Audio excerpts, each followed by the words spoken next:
জার্মানির প্রস্তুতকৃত একটি বিদেশি পিস্তল উদ্ধার করি। শহীদ শরীফ ওসমান হাদি উনি আততায়ীরগুলিতে খুন হয়েছেন। যে ওনাকে কিলিং মিশনে যে অ্যামুনেশনটা ইউজ হয়েছিল ওটা AP.32 একটি অ্যামুনেশন, যেটারও কার্টিজ ছিল 7.65 × 17 মিলিমিটার। তো এই ধরনের পিস্তলে থেকে সাধারণত বা এই ধরনের প্যাটার্নের পিস্তল থেকেই এটা ব্যবহার হতে পারে বলে আমরা আশা করি বা সন্দেহ করি।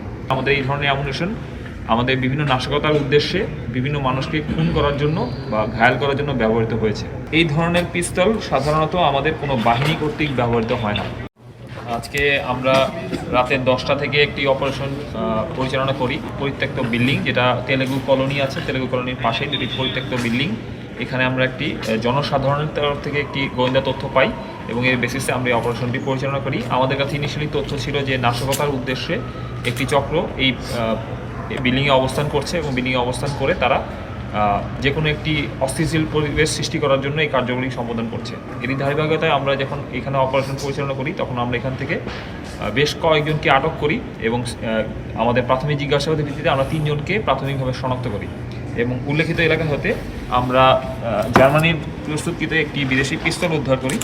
এটি একটি 30 ক্যালিবার 7.65 × 17 মিলিমিটার একটি পিস্তল, যেটি সাধারণত 10টি বুলেট বহন করতে পারে এবং এই পিস্তলের যে অ্যামুনেশন তার থেকে আমরা 2টি অ্যামুনেশন এবং একটি ম্যাগাজিন সহকারে এই এলাকা থেকে উদ্ধার করি।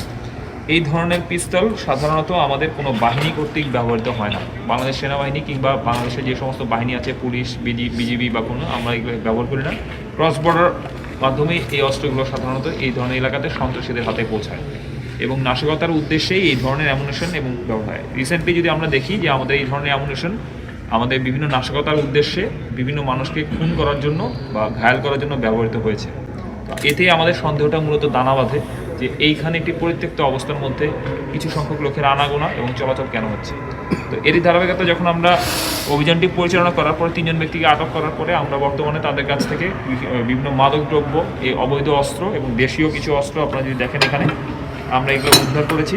আপাতত আমরা এইগুলো আমাদের যাত্রাবাড়ি থানায় আমরা সোপর্দ করব পুলিশের কাছে।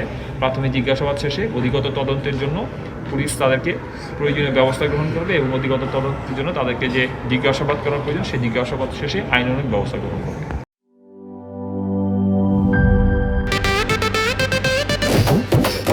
একটা ড্রিঙ্কও আমারে দিবা?